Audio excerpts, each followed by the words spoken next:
कामदेव का आश्रम। दूसरे दिन ब्राह्म मुहूर्त में निद्रा त्याग कर मुनि विश्वामित्र तृण शैयाओं पर विश्राम करते हुए राम और लक्ष्मण के पास जाकर बोले, हे राम और लक्ष्मण, जागो, रात्रि समाप्त हो गई है।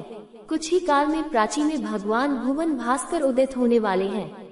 जिस प्रकार वे अंधकार का नाश कर समस्त दिशाओं में प्रकाश फैलाते हैं, उसी प्रकार तुम्हें भी अपने पराक्रम से राक्षसों का विनाश करना है। नित्य कर्म से निवृत्त हो, संध्या उपासना करो, अग्निहोत्र आदि से देवताओं को प्रसन्न करो, आलसी को त्यागो और शीघ्र उठ जाओ, क्योंकि अब सोने का समय नहीं है।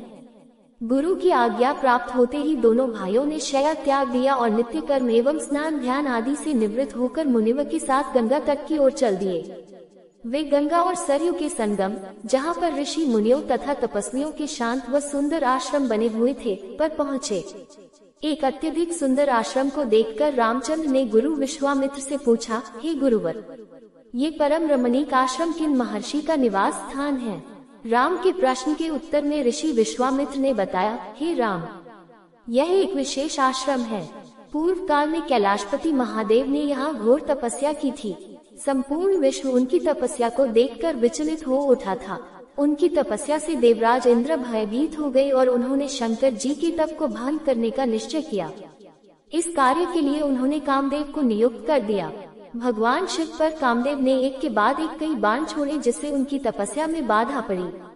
क्रोध होकर महादेव ने अपना तीसरा नेत्र खोल दिया। उस तीसरे नेत्र की तेजोमयी ज्वाला से जलकर कामदेव भस्म हो गए। देवता होने के कारण कामदेव की मृत्यु नहीं हुई, केवल शरीर ही नष्ट हुआ। इस प्रकार अंग नष्ट हो जाने के कारण उसका नाम अनंग हो गया और इस स्थान का नाम अंगदेश पड़ गया। ये भगवान शिव का आश्रम है, किंतु भगवान शिव के द्वारा यहाँ पर कामदेव को भस्म कर देने के कारण इसे कामदेव का आश्रम भी कहते हैं। गुरु विश्वामित्र के आदेशानुसार सभी ने वही रात्रि विश्राम करने का निश्चय किया। राम और लक्ष्मण दोनों भाइयों ने वन से कंद मूल फल लाकर मुनिवर को समर्पित किए और गुरु के साथ दोनों भाइयों ने प्रसाद ग्रहण किया। तत्पश्चात स्नान, संध्या उपासना आदि से निवृत्त होकर राम और लक्ष्मण गुरु विश्वामित्र से अनेक प्रकार की कथाएं तथा धार्मिक प्रवचन सुनते रहे। अंत में गुरु की यथोचित सेवा करने के पश्चात आज्ञा पाकर वे परम पवित्र गायत्री मंत्र का जाप करते हुए तृण शैयाओं पर जा विश्राम करने लगे।